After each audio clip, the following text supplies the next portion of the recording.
Last time on the Comic Book Diner, we had cartoonist Jimmy Gownley and from Archie Comics, Harold Buchholz. Here's part 2, talking about Jimmy's new book, The Dumbest Idea Ever. Is often the question we're asked. What comics got you into drawing, and how long have you been drawing, and why do you create comics? Why aren't you doing something serious like graphic design or? Well, that's the key question. That is the key question: is why are you doing this? And that is the question nobody asks themselves. And I thought when the opportunity to do a memoir came out, in part because my agent is also the agent for Raina Telgemeier, who wrote Smile. Smile is a tremendous success, and I think it got into people's heads that it would be great if there was a boy comic book memoir. And my agent, Judy Hansen, who was brilliant, had suggested I try to do a prose prose memoir, which didn't really work out, but I had this one chapter, and she said that should be, that should be this graphic novel memoir. And the thing about it is, it's like there's a million how to do comic books. There's How to Draw Comics the Marvel Way. There's Understanding Comics and Making Comics, and they're all wonderful. And I have all those books on that shelf behind me. But there's no why to do comics book, and that is the key question. Because it's even sort of frustrating to me sometimes when a lot of people in the business will get around and they'll talk about the distributor and they'll talk about the publisher. And they'll talk about even things that I do enjoy talking about, like pens and all that kind of geeky, what ink do you use stuff, which I love. But no one says why I'm doing this. So that's what I wanted to do with this book. I wanted to write the first why to make comics book. That's great. Well, and so you were brought in. It's funny because as I was reading, you couldn't always talk about what specific comics you were reading as a kid. But the things that set you off, like so many people, are like I had said, I've been told by so many people, oh, my first book was Archie, and for me it was a superhero book and really didn't have any access to things other than superheroes or silly funny animals. But you kind of had a unique experience in what drew you to create comics, right? Well, going back to like the DNA level, it's my mom taught me to read with peanuts. Literally taught me to read with peanuts. So it's like, when people ask, why are you a cartoonist? I say, I blame my mother. And, which I say for a lot of things, but, for this in particular. But yeah, I grew up in this tiny little town called Gerardville, Pennsylvania. There was like 1,200 people in it. And there was one store that sold comics. My dad would buy me, Superman, Batman, whatever, that was available there, whatever was on the stand. My collection from that time is a lot of like part 2s without part 1s or part 1s without part 2s, and it never even bothered me. I just liked, they were great stories, they were fun.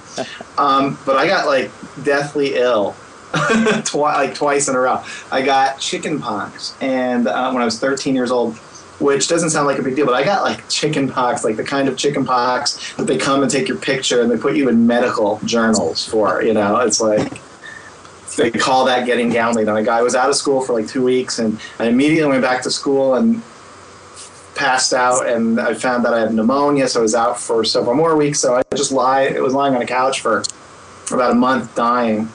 And my cousin called and said there's a TV show on right now on PBS about comic books, and maybe it'll make you feel better. So I watched it, and they were saying there was this guy from Wilkes-Barre, Pennsylvania, and he owned a store, and in this store they sold nothing but comic books, which I could not believe. So my dad said, if you can somehow summon the will to get better, I'll take you to that comic book store. So it was like a miracle, I was like, and he took me, and and I went, and there was nothing appropriate for kids. I loved it, which is sort of funny, considering what I went on to do with my life. But yeah, the books I bought that day would have been Cerebus, ElfQuest, Love and Rockets, Zot, Watchmen. No, not Watchmen. Watchmen would have been like a year or two later. But Cerebus, ElfQuest, Love and Rockets, and Zot, and The Spirit, I think. And that was like my first trip to a comic book store. And yeah, like Cerebus, I was, it was a really tough time for me as a kid, personally. I had gone from being the top of my class, really great grades, successful athletically, and things just started to stop working for me. And I was looking around for something to reinvent myself and wanted to be a different type of person. And I saw Cerebus, and I thought I could do a version of that. I could make my own comic book, and I could sell it out of my locker. And the thing about Cerebus was it was cool. It was really cool, and it was funny. And it was weird and didn't apologize for it. And I thought, and that was just like a model for me. This has been 1986, I guess, that, I owe to this day. It was huge, huge in my life. That's, it seems like that's an age where a lot of people make transitions. I always think about, like, I always think of that as the year that I realized maybe my parents weren't perfect, or teachers could be jerky. It was, you start questioning authority and yourself. So yeah, absolutely. One of the other things that happened, was that I got busted for reading a comic book in class during a free reading period, which I wasn't doing it to be rebellious. I just thought this is a great book. It was an ElfQuest book, and it was taken from me and said this isn't appropriate for school. And I said I think it is. They made me do the teacher made me do a presentation on the value of comics in class. She said it was fantastic, and then didn't change her mind anyway. And I thought, oh, that's how this works. So the world is not the meritocracy that I thought it was. And that's like one of the great blows of becoming no longer a kid. You're like, oh, you can be right. You can be demonstrably right. They can tell you you're right, and you still aren't going to get your way. So you didn't get the scene from the teen movie where the person starts to go. No, I didn't get the slow clap. And everybody goes crazy. No, nothing. That and that's all part of. I of got a book deal about 20 years later, though, so I think it all worked out okay. And that's part of the book that is coming out now, which is The Dumbest Idea Ever. And so, would you say it covers, like, what part of your life? Does it go from your? It's mostly from it's like 1985 to 1990. So it was like my teen years, with a little bit going back earlier. Right. So, and it kind of, because a lot of people are fans, but to become that type of creator is, rather than being a writer or an actor, or, because it's a type of the arts that you almost have to be stubborn about, because a lot of people will be telling you that, well, maybe someday you'll be a real artist, or, something like that. But, and Harold, tying that in with you, what was your inspiration, and at what point was it that you wanted to be a creator? Because one thing we haven't touched on is the fact that when I met Harold, it was as an artist and writer of Apathy Cat, which is a very fun and in some ways existential, funny animal book. Yeah, it's very poetic. I love it. Yeah, and it took. It's what's funny about it is, because I remember saying, well, this isn't like any of the funny animal books, and what Harold has shown me and reminded me is, no, a lot of these books that showed up in the 40s were twisted, they were weird, there was something very different about them. And but Harold, of course, you've gone on and are known for your work on the other side of the comics field, but what got you into, the series of art and writing?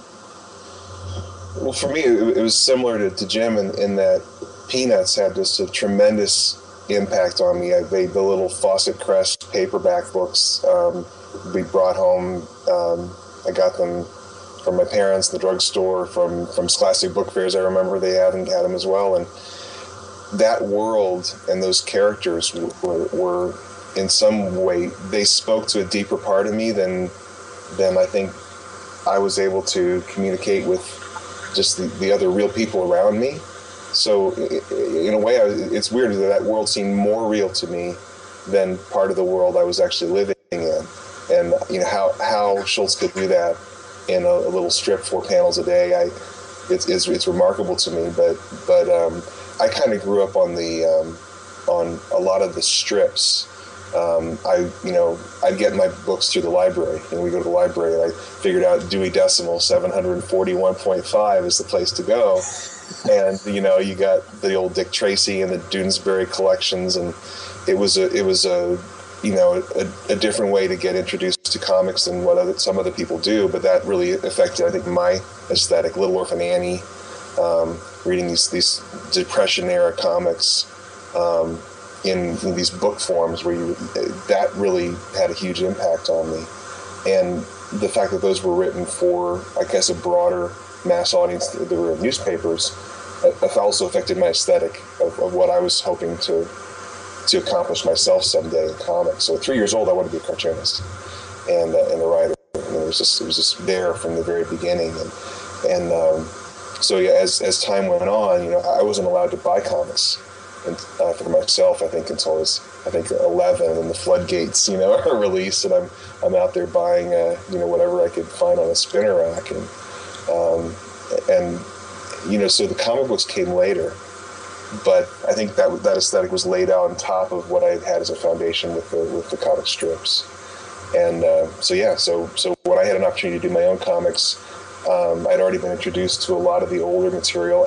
For some reason, I loved the funny animal stuff. I loved the old cartoons, particularly the ones that were done by these guys who were moonlighting. They're working at Warner Brothers during the day, doing animation, and then they're coming back at night or Disney or wherever, and they're doing their own stories with a lot of freedom and fun and just a kind of a looseness to the stories. And Pogo's another guy. He started at Disney and wound up getting a comic book and his own comic book, and then a newspaper strip, kind of going in that direction. But that whole feeling of the poetry of comics, where you've got very iconic characters mixed with very fanciful words, and Pogo's a classic example of that, to me was magic. And that's what I wanted to recreate when I had a chance to do my own.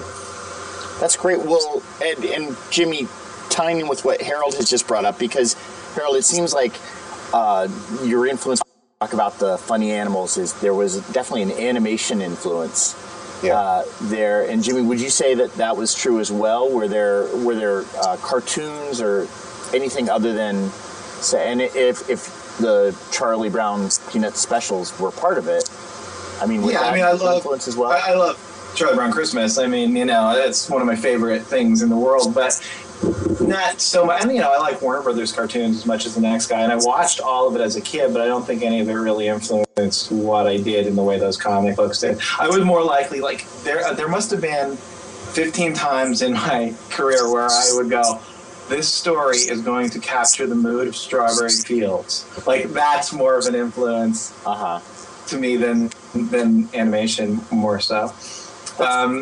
Yeah, and even then a lot of comics. I like the form of comics though, and I think one of the reasons that probably all three of us were attracted to it is that you can do it by yourself. You don't need to form a band, you don't need to have a lot of money. If you have a piece of paper and a pencil, you pretty much have what you need. Yeah. And actually, one of the things that I thought that it was in the back of my mind, and I'm not just saying this because of the show, but when I wrote this book, was a short story that John wrote that was in one of the More Fun books, I believe, about how you started. And I found it really touching and really sweet. And it is true. It's that you can tell what the story is about, but what I took away from it was just that, if you have your own brain and you have a piece of paper and a pencil, you're a cartoonist. You create your own world that's going to be as rich and entertaining as anything around you. And I think that's really true, and that's what I saw in that story that you wrote. Oh, well, thank you. Well, yeah, it is very empowering to be a cartoonist because, and I mean, I think we've all, as we've spoken at schools and we had a Kids Love Comics Day that you organized, Jim, in Harrisburg, Pennsylvania, 1 year. It was really great to say to kids, because some of them I could tell had already heard, there's not always money in that, or that's a really hard job. But to say to them, look, you could be anything. You could have any profession. You could do anything during the day, but if you draw pictures, you're an artist. And if you make cartoons, you're a cartoonist. And it is a pretty exciting thing. I mean, my story covered maybe one day in my life, and whereas I was filled with imagination, and I think probably my first superheroes I saw were in the Super Friends cartoons. And Alex Toth, who is a great cartoonist, was the designer of those, and I still find myself drawing and influenced by that style at times. But for that way, it was a case of my mom being the one who, when I wanted her to buy me more comics, just handed me a paper and a pencil and said, well, John, you tell me what happens next. And that's one of those moments that the more I told it, first I told it very offhand, the more I realized there's a power to that story and people would be inspired. And I mean, that's why I'm so excited about this book, to sort of see, I mean, I think you've probably been told a couple times already, you know, someone's going to come up and say to you, this is why I do comics. And, you know, that's a really exciting notion. It was really one of the nicest things that someone has said. It was from Jeff Kinney, who did Diary of a Wimpy Kid, who gave us a quote that said it could help launch the next great cartoonist, which is not something I thought of when I was doing it. I mean, it's such a weird experience, right? On every level, that a giant publisher is going to say, why don't you tell us the true story of what you were like in high school? I mean, that alone is just not what happens to people. So how do you wrap your head around that? And then you want to tell the story, you want to honor the people that were there for you at the time. I mean, because one of the things, there's a million stories about the young man who is in his soul an artist. He is going to go out, and I hate those stories because I have read all of them. They're all terrible. There's the guy, he's living in a cliche. Everybody around him is just anti-everything, and he has the soul of the poet. And, you know, it's the end of Portrait of the Artist of the Young Man, where I go forth for the millionth time to forge in the smithy of my soul, the unformed conscience of my race. Come on. My book ends with, I have no talent whatsoever. I think that's a lot truer, you know? And that's what I wanted it to be, because I wanted people to go, it's not really about that. You know, it's not really about an artist being a separate species, a separate type of person that's above or outside at all. It's something that's available to anybody. And, you know, putting yourself in the work and putting that work in the world, you can only make it a better place. And it has very little to do with whether you know three-point perspective. It has very little to do with whether you think you're some sort of genius or not. So it was cool to hear him say that might inspire someone else, because I was just trying to get around the weirdness of thinking I'm telling, you know, tens of hundreds of thousands of people or whatever it's going to end up being what I was like as a dorky 16-year-old. That's a really strange thing. Well, you know, you had mentioned Raina Telgemeier's Smile book, which, you know, a lot of kids really enjoy. And a big part of it is knowing that it's based on something that really happened to her, where she got her teeth knocked out. And everybody at some point, whether it's metaphorical or not, feels like they had their teeth knocked out. They feel awkward. And you approach something in what you just said that I really enjoyed in the book, which is you have friends. The character of Jimmy has friends in this book. And guess what? They're not, like, one isn't like Scooby-Doo, or one isn't like Shaggy, and one isn't the guy who wears sunglasses all the time. I mean, they were real people.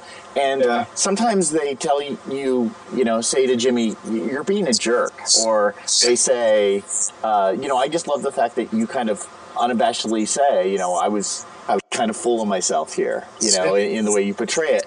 And you'll say that as an adult to people, and it's very honest.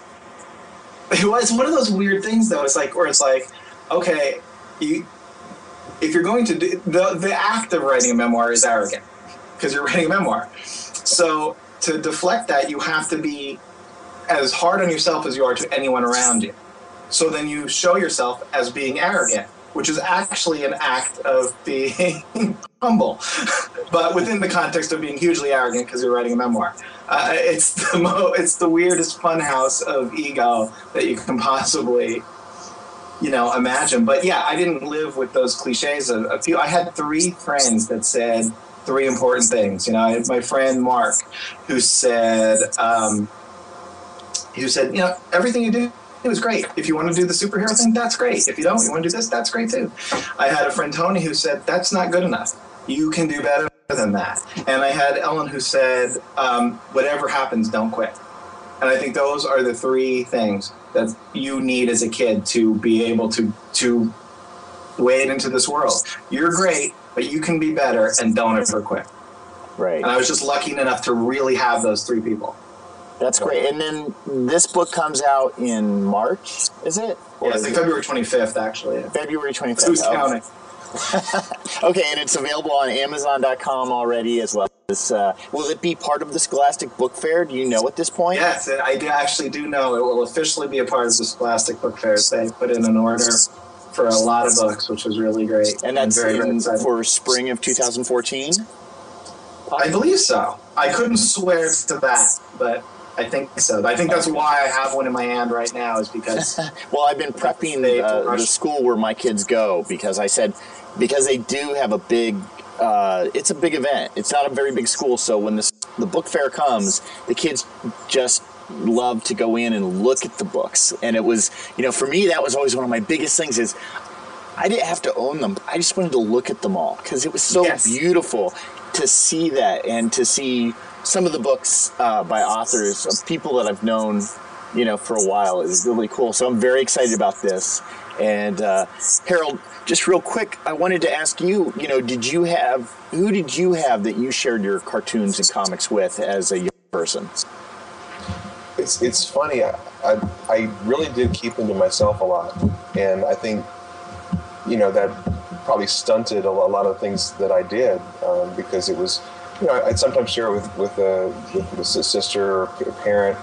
Briefly, when I was like 10 years old, I think it was in a monster kick, so I would create all these little, the corn chip monster or whatever, and make little, figured out you could make a little tattoo out of a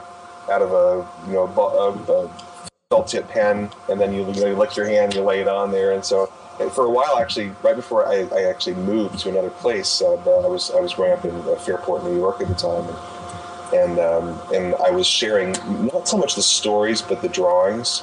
I was getting bold enough, being a really shy kid, to share, and that my classmates were just really friendly and supportive about it. I think meant a lot, but I think it was in fits and starts of feeling confident enough to share. That I just kind of come and go in terms of who I would share it with, and didn't get a whole lot of feedback for a long time, and so that's another good way to didn't stop me from drawing. I kept doing it, but I guess you can kind of develop your own voice and lock into something because you're not getting feedback. So it's a good and a bad thing. You get an individual voice, but you don't really get some of the great input that you could from somebody who could, in just a couple of words, tell you, this could be better. Right. Yeah, I look at my best friends growing up, and one of the things that I think the gift they gave me was of tolerance. They put up with me and didn't stop being my friend. I mean, I shudder when I think about the day. I remember my friends, they had 4 guys, and they were going to go play 5 other guys in basketball. And they needed me. They needed me to come and play. And they didn't always. Definitely wasn't the best. But I was the 5th guy, and they never failed to invite me. And I'm like, guys, don't you understand? I am writing the sequel to Star Wars. Still were my friend after that day when they had to go play, and ask some 5-year-old to join them on the team. But and one of my friends is a published author now, and he has said to me, he's like, there are times when I felt kind of weird about writing this stuff I wouldn't want my mom to read.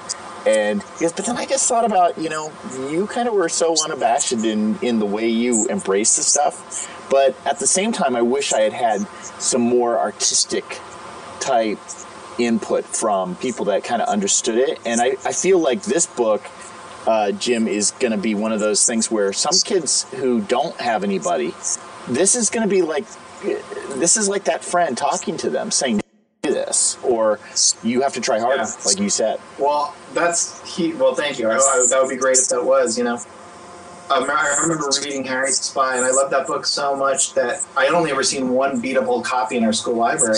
And as far as there was no bookstore in town, there was no other library. As far as I knew, this was the one remaining copy, you know? And I tried to copy it down in the notebook so I could have, I loved it so much. And because it was like, oh my gosh, this woman is telling the truth. You know, I assume they must have imprisoned her because no one should be allowed to say this, you know? But that was what it was. And it was this grown-up from who had passed away, I guess, the year after I was born or whatever, saying, you know, across time that it's tough, but it'll be okay, you know? And that's the best art. In New York Comic Con, someone said that the question was, you know, in an adult comic and in a comic for adults, you can do graphic violence and you can do graphic sex and nudity and you can use foul language. You can't do that in a kid's comic. Is there anything you could do in a kid's comic that you can't do in an adult book? And he was like, snap. You know, he stayed up writing this all night. Like, and I said, yeah, you can give them hope. And that's the point of it, is that because if you write hope in an adult book, it's false hope because they've already made all their horrible choices, you know, and they have the job that they hate and lots of other decisions they're regretting 24 hours a day. And, you know, so everything that reads as hope in an adult book reads as false hope. But to a kid, you can give them hope. And you were saying, like, those things that hit you at a certain age, they stick with you forever. And that's a hugely powerful thing that I hope that people that write for kids always think about. Like, nothing will affect me like Harriet the Spy did because I'm 41 now, and it can't. You know, nothing will affect Harold like Peanuts did. It's just, it can't happen. And that's a huge power to have in someone's life. It is. Right. And responsibility, you know, with huge power comes huge responsibility. That's good. Yeah. I mean, do you feel like Charles Schultz felt that responsibility, or was he able? Did Charles Schultz feel that responsibility as well, or? I don't think he did because I don't think he thought of himself as writing for kids. You know, he was writing a newspaper strip, and he assumed his audience was, you know, adults, which it was. And then I think probably the books more than anything started with the kids thing, and then once it got to TV, then it became a kid's property in a lot of ways. But I think he was probably. I think one of the reasons so much personal and great stuff came out of that period of comic strips Harold was talking about was because of the fact that they were doing it every day. And there was no time to be too reflective. There was no time to get stage fright. So if you had an idea, you didn't stop to think, oh, this is the most personal thing in the world. You just put it in the strip because you had to get it out of there. And I don't think, I mean, there's no version of that really, you know, these days. Monthly comic books, but that's not the same. Most monthly comic books are licensed properties. You know, and a book that has a flexible deadline, as I prove regularly. I guess you could compare webcomics in some ways. Some webcomics and... but that's still your self-imposed. You know, it's not the same as a syndicate and, 1,000 newspapers. That's true. That's true. The sense of responsibility. I mean, Schultz always talked about the responsibility to the editors. Right. You know, they had given him trust, and what he was delivering had to work for them, which is, you know, that's not what you normally hear from an artist today. But that also, I think, gave an aesthetic to what he did. You know, you got the personal side, but he worked so hard to make it accessible, because if it wasn't accessible, it wasn't going to be successful for those editors. And that combination is so powerful, I think.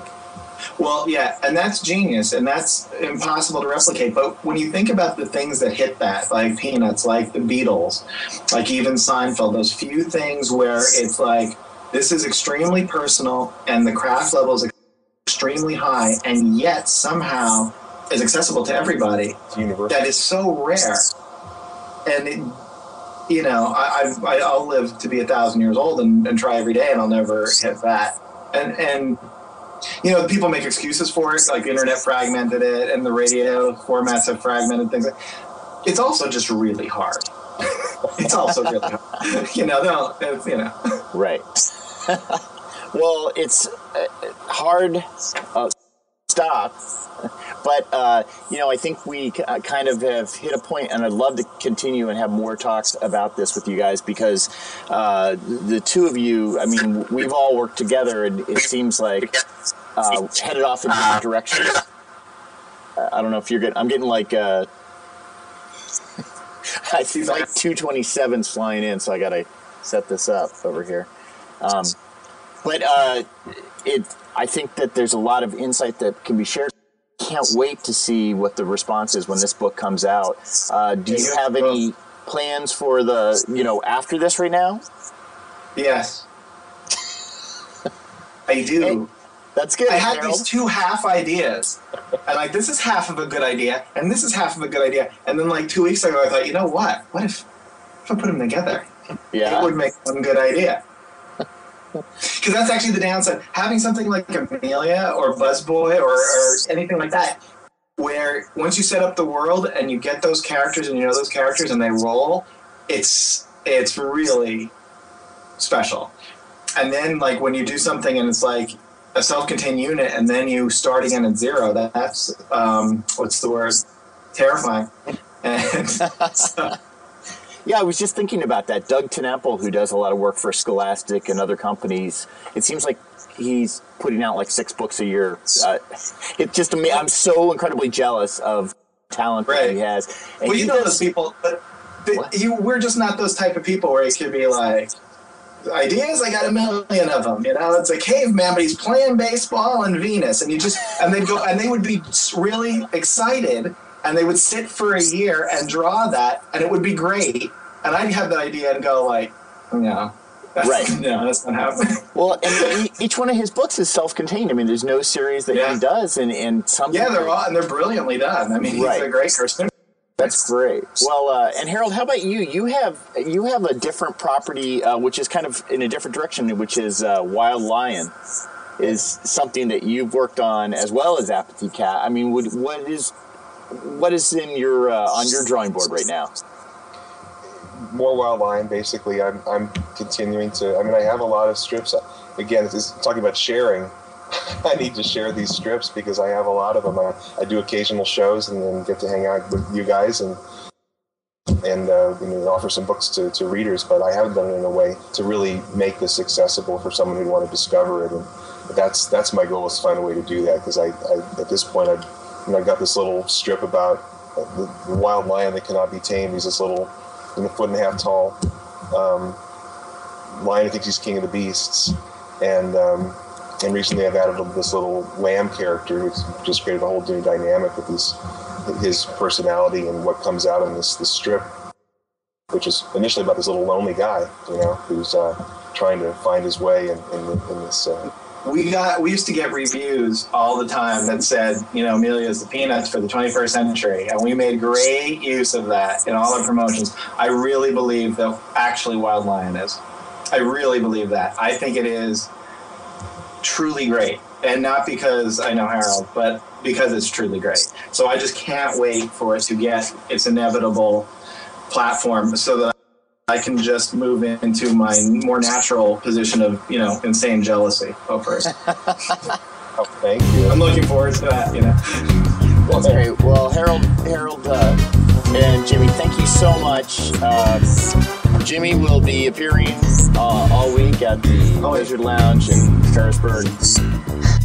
The Comic Book Diner is brought to you by Smith Micro, the makers of Manga Studio, Motion Artist, and Closer Software, both will you create.